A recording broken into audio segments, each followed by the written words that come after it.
Hey guys, in this episode of Driver Spotlight, we speak to Logan Senhauser from Senhauser Racing. We speak to Logan about his driving from autocross to endurance racing, the challenges of running his own racing team, and finally we touch base on how live streaming has helped him reach out to his sponsors and family in a meaningful way. All right, Logan, thanks for joining us.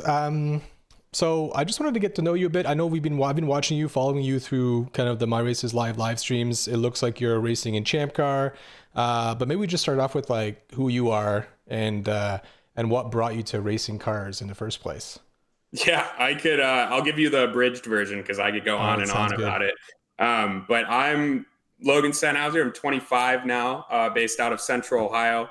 Our team's currently called the Senhauser Racing Team, and it all started with my brother when might have been 17 or 18. He had a Jeep Wrangler, and I had some issue with it or crashed it or something, and he ended up in a Mazda Speed 3 and got really into autocross. And I wasn't able to drive at the time, but he would always take me to like these events with him. And then the second I got my license, I started autocrossing with him. And I guess you could say that was kind of the start of the Senhauser Racing Team. As most people in motorsports, or at least grassroots, start in autocross. And we did that for a while. And then when he graduated college, that was probably 6 years ago now. I'm getting old. He bought himself it was a retired rental spec Miata off of some guy outside of Central Ohio, and started by autocrossing that. And then he took it to a few track days and stuff like that. And then I was in college at the time, but I would come back and drive it with him, which was really fun. And it was nice to show up and drive someone else's car. That's the best feeling ever. Sure is. But we did some autocrosses, did track days. And then we actually ended up getting into SCCA time trials I think they launched that program maybe 4 years ago or 3 years ago, but it was right after they launched it. And we got our first like itch of that like competitive side of track driving and not just going out doing a track day. And I just wanted more and more and more.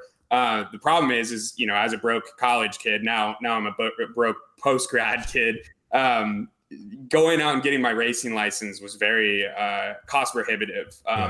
And similar story with my brother. And so actually after I graduated college, again, we were still doing these time trials. I then blew up his Miata at Mid-Ohio at a time trial. Like literally, I showed up late to the track. I slept through my alarms, literally showed up just in time to make it to my first session. Second lap in, back straight of Mid-Ohio, rod out the side of the block. And we didn't have video, so I don't think I money shifted it, but I definitely could have money shifted it. We don't know. But anyways, so after that, he actually ended up moving out to Seattle. So I told him I'd buy the car I broke from him. So his Miata became my Miata. And then I discovered ChampCar because I really wanted to go door-to-door racing, but couldn't justify the cost of a full-blown driver's school. And ChampCar allowed me to rope my friends into it. And we actually did our first event with them at Pit Race last year. Had a ton of fun. We were super slow because, again, it was just a bone stock, beat up spec Miata rental. But we got hooked right away, and we took the winter to kind of build it a little bit more to the class rules, take some weight out of it. We put some aero on it, still stock power. And then we made it out to Watkins Glen, and we were able to record that with you guys, which was awesome. Nice. Eventful weekend, but I can go more into that later. And then we did Nelson Ledges as well, which was also eventful, but not in the fun way. So, and then we have Mid-Ohio this year as well. So awesome. Yeah. So how did you make that jump? Like, how did you discover ChampCar? Was it like you had a friend yourself and you jumped in and checked it out, or did you like Google it? Like, how do you get from I want to go racing door to door to I've now signed up at ChampCar? Yeah. So I guess I'll start by saying I have an engineering background. I went to college for engineering, so I'm a very analytical type of guy. And if you guys are in tech, I'm sure it's maybe a similar mindset with you as well. But I do tons of research before I make large moves. And so the original goal was, because we had a spec Miata, we were going to go into SCCA or NASA spec Miata racing. But again, there was the barrier with the license. Yeah. And we're religiously watch IMSA. We really enjoy watching IMSA. We have friends in IMSA. So endurance racing has always been, I guess not an end goal for me, but something I've been very passionate about. And I started, I knew about Lemons at the time, but I thought Lemons was really the only grassroots endurance racing. And then kind of the one-off events that SCCA and NASA does. But then I started to read about ChampCar, and then the like AER, Lucky Dog, World Racing League. And I made, a whole spreadsheet and was like, and analyzing the differences between all of them. And we landed on ChampCar just because no license requirement, which is both a blessing and a curse at times. But B, it's cost effective. But also I wanted to compete. I didn't want to just show up with whatever car you could throw together. And I like that there's a little bit more structure to it. And the fact that, but it's still cost effective. And I mean, you have teams that are pouring money into it, but you can still get out there and compete with them, which is really cool. So that's what landed me on ChampCar. I mean, it was literally just Google searching. I don't have anyone that runs it. I've made friends in ChampCar, but I didn't get into it because I had friends in ChampCar. So, gotcha. But like I said, we've been enjoying it so far. It's been cool. Yeah, it's awesome. Yeah, I mean, I've run a bunch of ChampCar. I kind of I started doing some local sprint races in my local track at the time in Calibogo Motorsports Park in Canada. And then one of the local teams there was getting into ChampCar. So I did, I don't know, 4 years of pretty hardcore ChampCar racing on the East Coast. It's such a fun series. Like it does strike that balance of like competitiveness. It does have that rule set that allows you to jump in and be competitive with that smaller budget. Like you don't have to pour a ton of money into it, and it's also serious enough that it's not just like I've also raced Lemons here, and I actually do also enjoy Lemons. The atmosphere is definitely different though. Like Lemons is like more casual. There's still like competitiveness, especially in the upper echelon and the upper tier of the teams, but like it's actually a different like vibe. Like Lemons is more about like, it's almost like the party in the paddock is what you come for. Right. The racing is kind of like the, cherry on top, versus ChampCar still has that like, I can still actually want to compete, and I can pick a class and try and compete in that class and be successful with the rule set, which is kind of cool. So how did you decide? So I guess your car runs in which class? Is it the A class in ChampCar? Yeah. So we're still stock. Well, we were, I guess I'll probably out myself a little bit here, but we were on the 1.8 liter. We have a 99 car, which comes with a non-VVT 1.8 liter. But the VVT engines are cheaper. And we just locked an engine up at Nelson Ledges, as you guys saw. So we ended up putting a VVT engine in it. And we still need to figure out if we need to claim an engine swap or if we don't, because it's still an NB chassis. Is it a platform swap? We don't know. We're kind of going to cross our fingers and maybe ask around. I don't think we'll place high enough at Mid-Ohio to really worry about it. But I think we're going to ask around the paddock and maybe see what's going on. But anyways, moral of the story, yes, we're A class. and how have you guys been doing in A class? Do you guys be pretty competitive right out the bat? I think I remember you guys did really well, but maybe you can walk us through kind of what you guys have been doing.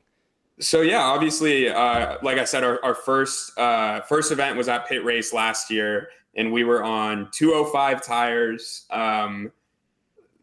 Bilstein suspension that's a bazillion years old, had all of the OEM stuff in the car that was required for spec Miata. You're not like I'm not sure what you're allowed to take out and what you're not, but the previous owner had left like the washer bottle, all of the evap system, like just a bunch of unnecessary weight. So anyways, those are my excuses as to why at Pit Race we finished maybe like top half of the field. But I mean, for a first time out, it's pretty good. Our expectations were, let's finish the race. Let's get out there. Let's finish the race. No incidents, and learn what we're doing wrong. I like to make notes of everything we learn at every race. And the biggest things we learned at Pit Race was, we need to remove all the extra weight. We need to utilize all the points in our class. Wheel bearings, front hubs on Miatas go bad left and right. We lost a front hub each day at Pit Race, but we managed to limp it to the end.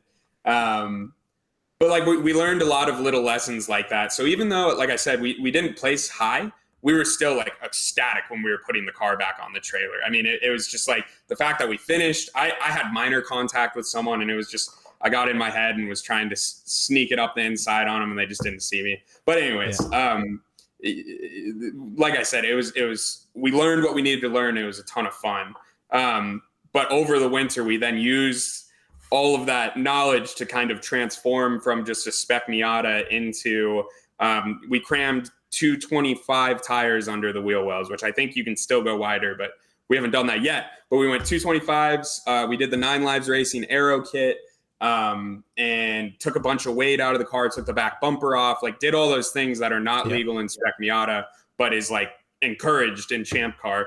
And we showed up to Watkins Glen this year expecting to just like go out there and kind of learn some more, learn how to dial in a wing, learn how to actually set our alignment and like do suspension adjustments so that we can like go fast and not just show up and turn laps.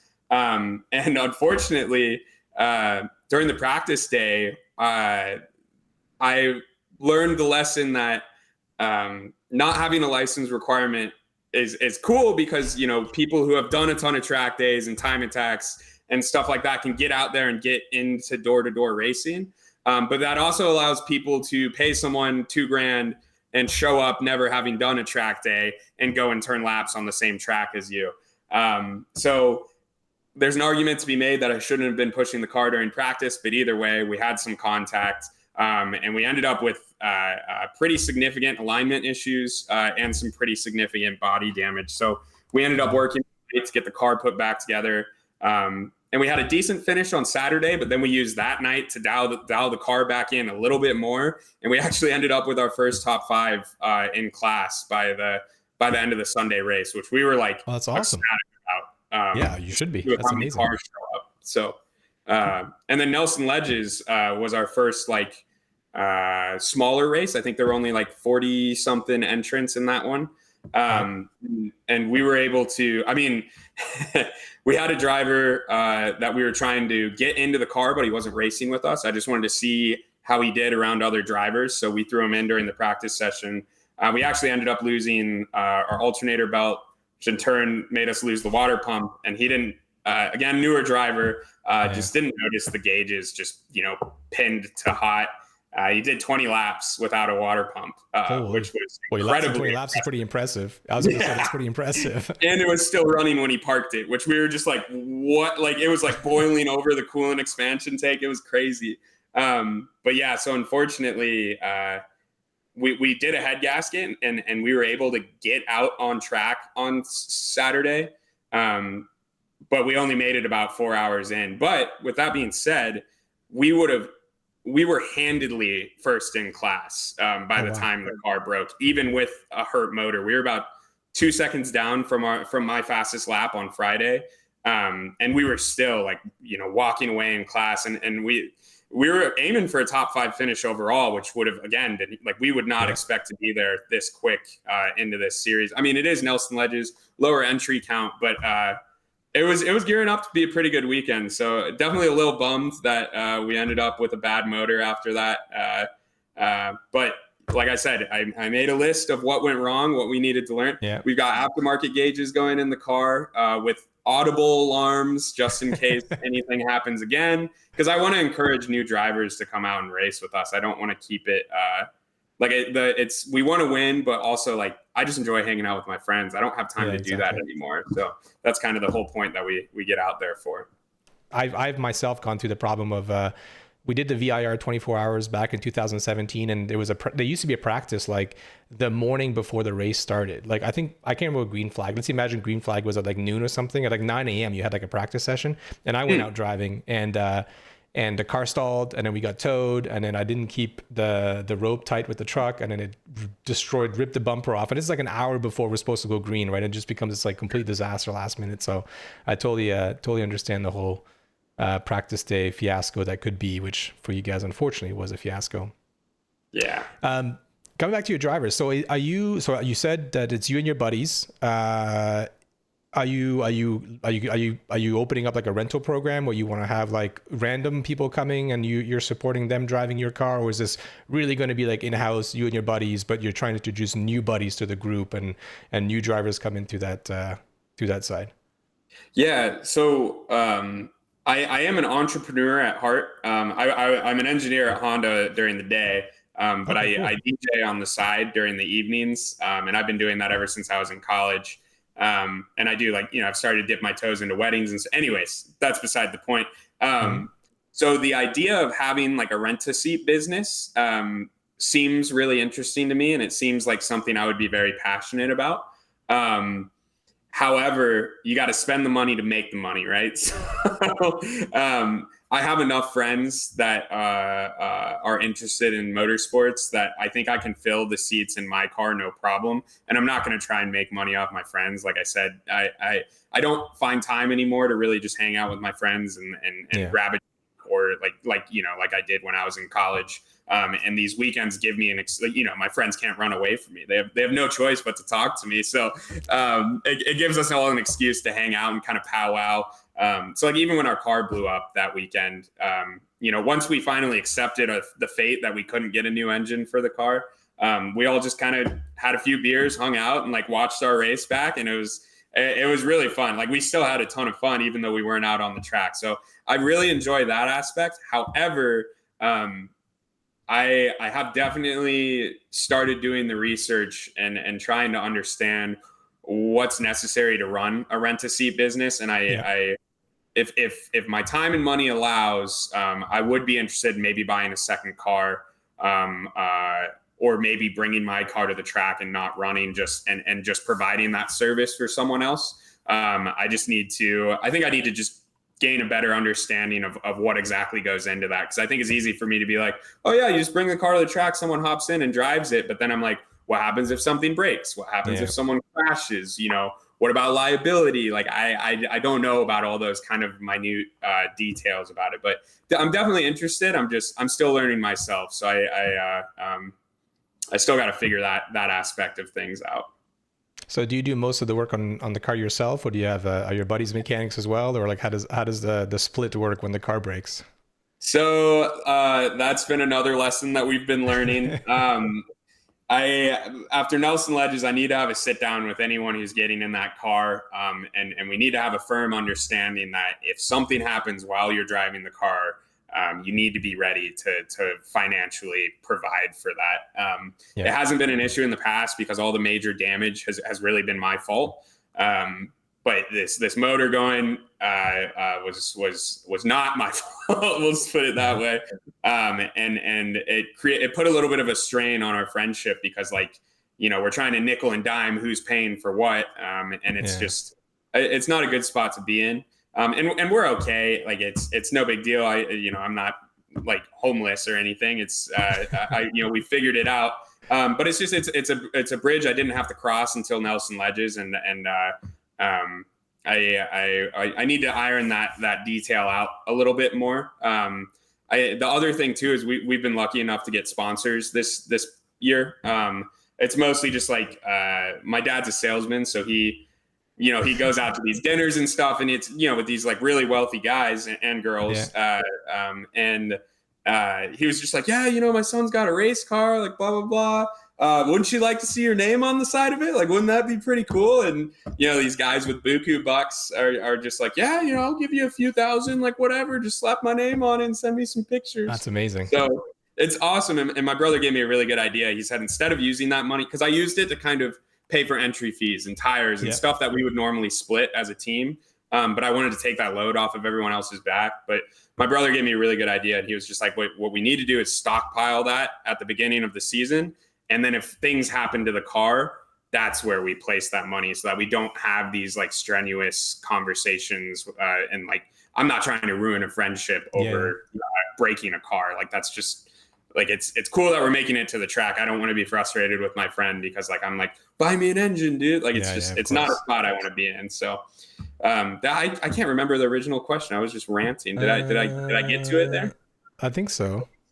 We'll say I did. did. Assume you did, because that was a good story. But actually segues nicely to like sponsorship is one of the hardest things to get in motorsports, I think, right? Like you know, again, I can only speak to my experience, but like I've been racing for a few years now, and getting money from anybody that's not like your parents, your friends and family to go racing is like super difficult. So it sounds like you've gotten in through your dad helping you out, and then he was able to do the sales pitch. But I find like that's a pretty big challenge for most racing teams out there to try and like reach out to people and provide the value that you want to provide to your sponsors through just putting their name on the side of a car is like super difficult. So it's really good to hear that you were able to work through your contacts, through your family, and but actually get real sponsorship money out of some people, and putting your car on putting their logo on the side of the car is really cool. Yeah. That's hard to do. So that's cool. Yeah, I'm wildly appreciative that my dad took the initiative to do that. Yeah. It's cool that he's not a car guy himself. But I'm really appreciative that like he finds ways to help me, even though he can't really get his hands dirty. So, yeah, I can't thank him enough, but I'll do the shameless plug for you guys, cause I don't know that you'll do it yourself, but I was saying earlier before the recording started, one of the things I'm most thankful for about My Races Live is that I can easily share our streams with our sponsors, and they get more excited about our racing because it easily, like with the overlay, they can easily understand exactly what's going on with the car. And they'll text us, in the paddock, and they'll be like, "Hey, I saw this happen. Like, that was so cool." Or like, "I can't believe you guys are running that." Like we get that interaction with our sponsors that we literally could not get any other way. People who are not race savvy don't understand live timing. So being able to present that information to them super easily on top of our car driving is just huge. And I said it before and I'll say it again. I cannot thank you guys enough. Seriously. That's awesome, man. You're welcome. No, I was going to get to that because I wanted to ask you kind of what brought you to live streaming in the first place. Like before you discovered My Races Live, I assume you were thinking of live streaming the racing. Was that just so you guys in the paddock could take a look at what your buddies were doing and kind of like keep track of things and make it more interesting for yourselves? Or like, what was the driver behind you starting to live stream your races in the first place? Or was it sponsorship driven? Were you really thinking like, hey, it'd be really cool if we could like share this with our sponsors, and that was the driver?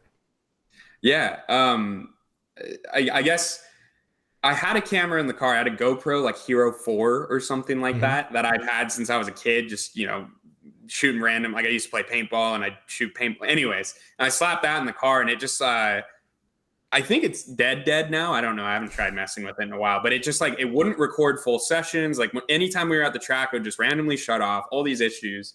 And so when I started researching new cameras, I stumbled upon this like Yi action camera that everyone in the motorsports, or at least on like the ChampCar forums and at pretty much all the endurance racing forums, they're like, "Oh, the Yi action camera," and I'm like, "This thing isn't produced anymore. Why are we so into this? Like, it's old technology. What's happening here?" And then that's when I started to go down the live streaming rabbit hole. And there's a lot of really good documentation about how to just push a live stream to YouTube.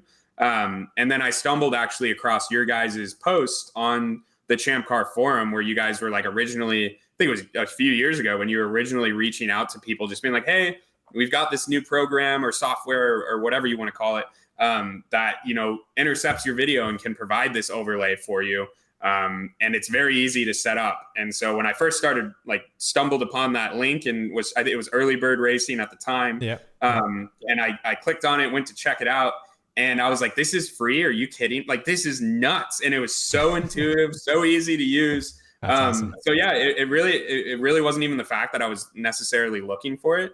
It was just when I found it and realized how easy it was to use, and then like how powerful of a tool it is. It was just a no-brainer for me. And like I said, it's worked well, the two races that we've really used it for. And I think the autocross, I didn't use the overlay, but I digress. Yeah, it's been awesome. So cool, man. Yeah, that's awesome. And so you said you have E4K, and then what else are you running for equipment? You must have a hotspot in there. Is that like a Verizon, AT&T? What are you running for equipment, so viewers know what you've had success with? Because it sounds like you've had pretty good success so far.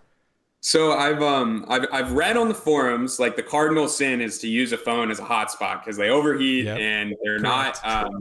They're not good for like I'm sure you know more about this than I do, but like the way that they connect to the camera and the cell towers or something, it's not optimized for live streaming. And so I got the action camera. I mean, it was like $50 on eBay. It was used, whatever, dirt cheap. And we already actually have a phone in the car because, again, I'm trying to do this on a budget, and I'm running the Track Addict app with an external GPS just so we can get our lap times. And then I also have it connected to OBD2. But so since I already had a phone in the car charged, I actually have a 3D printed like mount that where the radio used to be. And since it's already in there, I was like, well, we'll just try it and see how it works. And I didn't have high expectations for it, especially at the Glen where there's tons of elevation and different things that can get in the way. I was like, we'll try it, see what happens. If it doesn't work, maybe I'll invest in a hotspot, but maybe not. And it's an iPhone 13 on Verizon, and hopefully no one from my work sees this, but it's my work phone. So, and so I know they have like special SIM cards that they sometimes give out to businesses that maybe have better connectivity. But anyways, it's worked pretty flawlessly for us. I don't know if because we have it in the dash, it doesn't have overheating problems because there's no sun. I really don't know.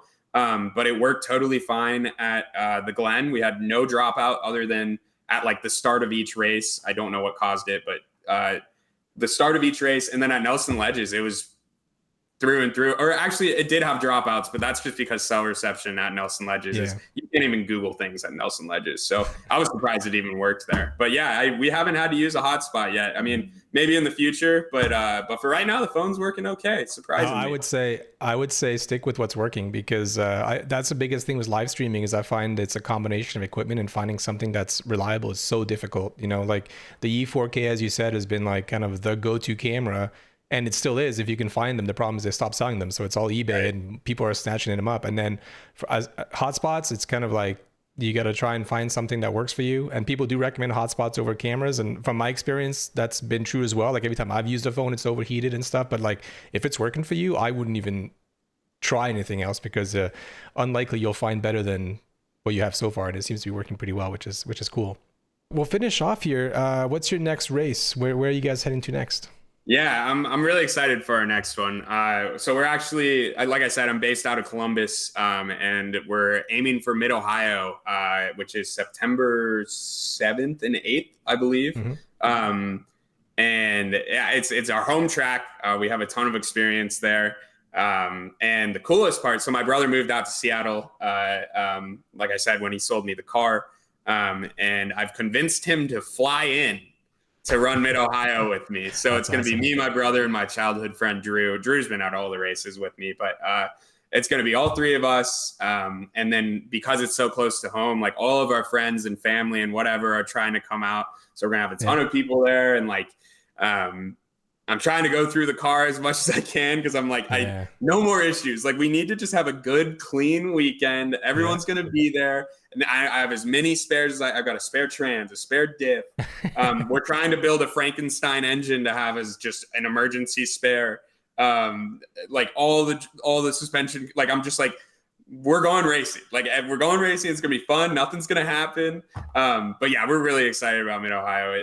It should be a good time. So I'm really excited to get the live stream going. Do you mind if I give like the sponsor shout outs? Is that okay? Oh yeah, no, sorry. Yeah, absolutely. Please go ahead. So I want to give a big shout out to KFP, Total IT Solutions, Spencer Technologies, Raynostics Imaging, and then the self-plug, Logie Bear Sound and Lighting. If you ever need any DJ or wedding audio needs, definitely reach out to me. So thank you again, Erwin. I appreciate it.